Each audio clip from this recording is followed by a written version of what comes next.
o fruto do teu ventre.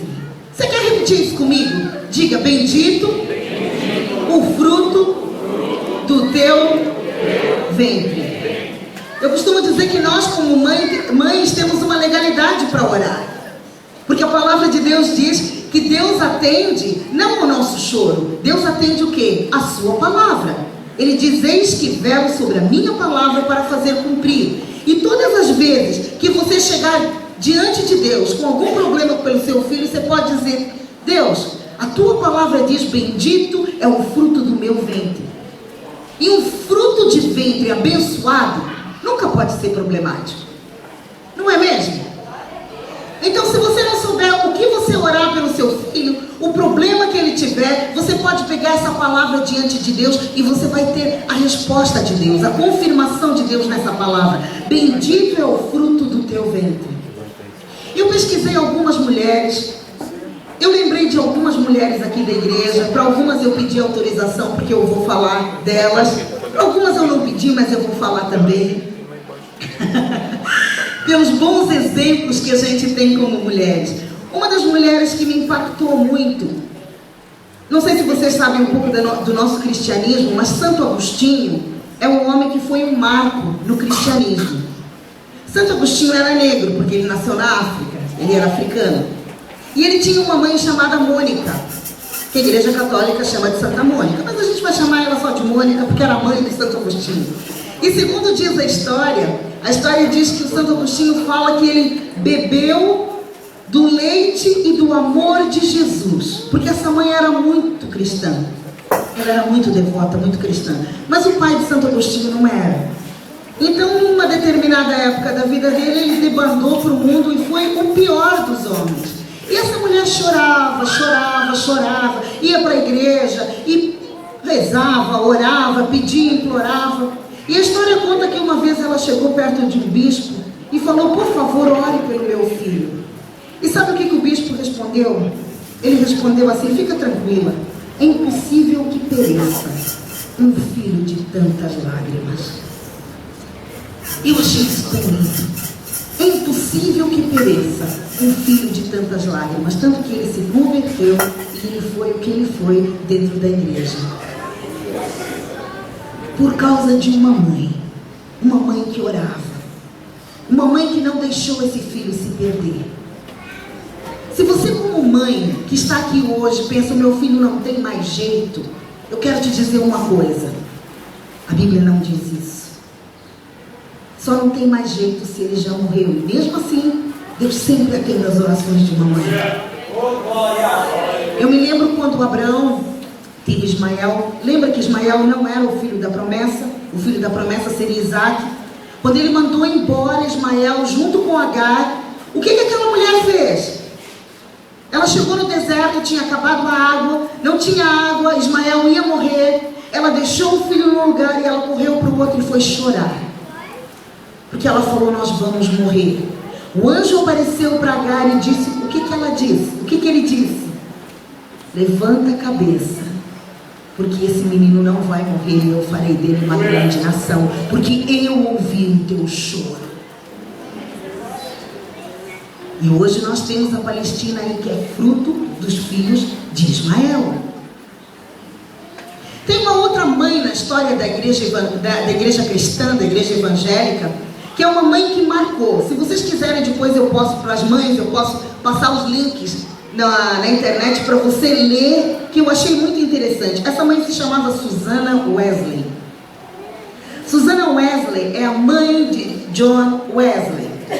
Essa mulher teve 19 filhos. Você sabe o que é isso? 19 filhos é uma creche, não é uma casa. Como é que você vai cuidar de 19 filhos? John Wesley foi o 15º filho dela. Eu não vou falar como ela educava, porque quando John Wesley foi reformador da igreja evangélica, né? O metodismo saiu de John Wesley. Ele perguntou para a mãe como ela educou os filhos, e tem um tratado muito grande de como ser uma mãe, que ela falou como ela fazia durante o dia, quais eram os horários que ela tinha durante o dia. Mas a história diz assim, que Susana Wesley praticava o que ensinava aos seus filhos. Ela separava todos os dias, olha que lindo, para as mamães de serviço que estão sempre de cabelo em pé, mãe turista, né? Mãe turista pega filho na escola, vai para não sei aonde, vai para aqui não sei o que, volta para não sei o que, pega filho, leva para médico, leva para pediatra. Vocês não sabem o que é um dia de uma mãe, viu? A gente faz 200 mil coisas ao mesmo tempo, atende telefone, pilota fogão, dá ordem para uma, faz outra coisa. Mas, gente, nós não somos melhores do que os homens, nós somos diferentes. E Deus nos fez com essa capacidade para fazer isso. A Susana Wesley, com esses 19 filhos e com toda a responsabilidade que ele tinha da família dela, ela separava todos os dias 2 horas diárias para devoção a sós com Deus. Os filhos sabiam que nessas 2 horas ela entrava dentro do quarto, ela fechava a porta do quarto e ela estava orando pela família dela.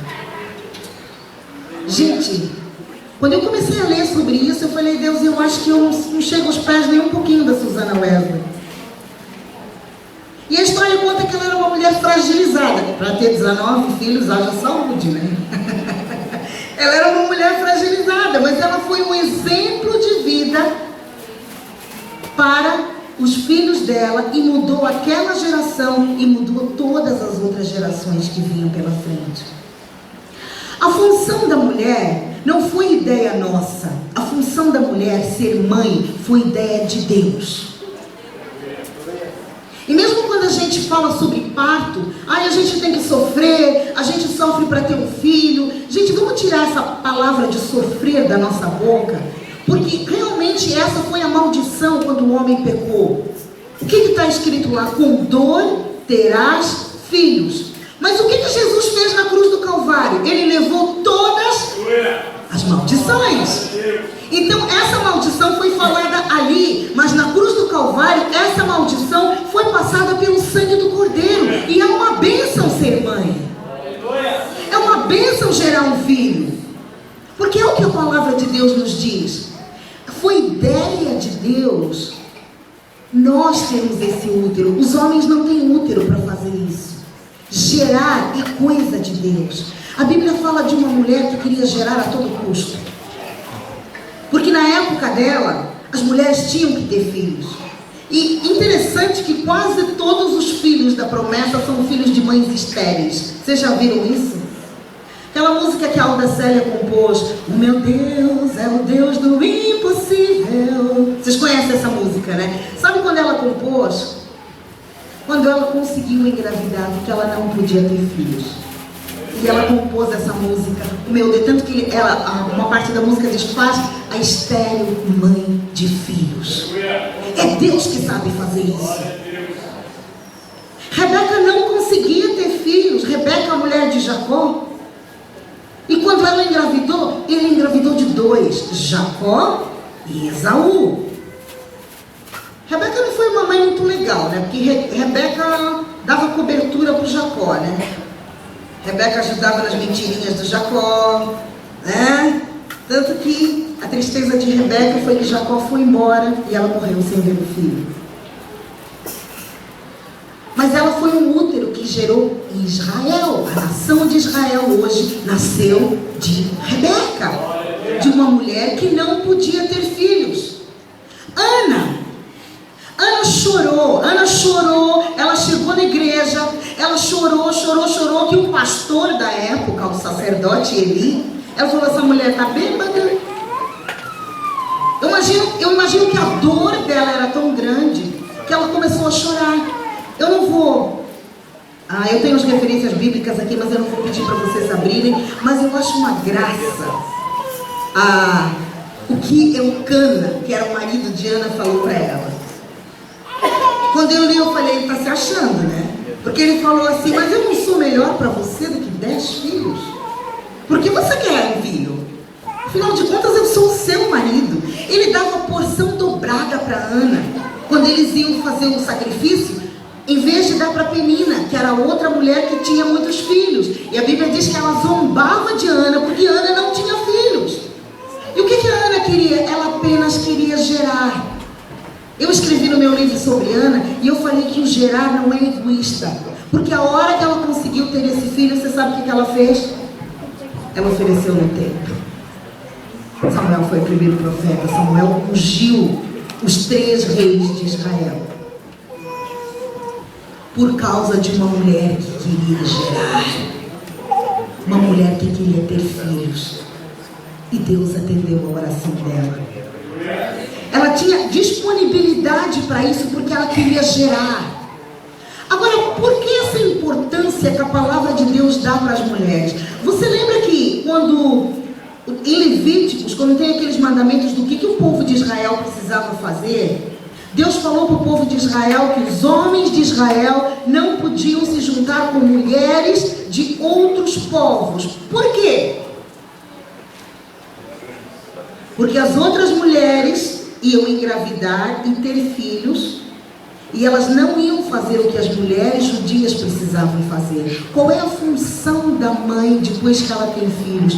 A educação do filho está na mão da mãe.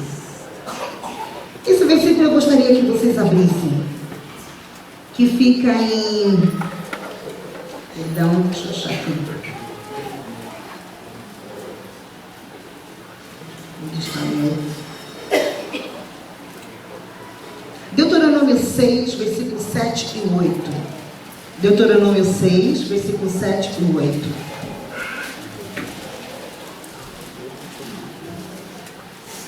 Versículo 6 diz assim: essas palavras que hoje te ordeno estarão no teu coração. Tu as inculcarás a teus filhos, e delas falarás assentado em casa, andando pelo caminho, deitando, levantando. Também atarás na tua mão por sinal, e te serão por faixa entre os teus olhos, isso é, na tua testa. Aqui está escrito o seguinte: inculcarás nos teus filhos. Quem é que fica falando no ouvido do filho o dia inteiro? Não é? Menino, põe a blusa, não vai sair assim que está frio, senta direito, não sabe comer com garfo e faca, para com isso, eu já não falei, é mãe. Eu só vou contar até 3, hein? 1, 2, 3, eu tô saindo daqui. Engole o choro. Eu já falei, você não tem motivo para chorar. Eu vou te dar motivo para chorar. Ninguém falou isso nunca. Não, né? Eu tô falando coisa que sim. Vocês estão só rindo.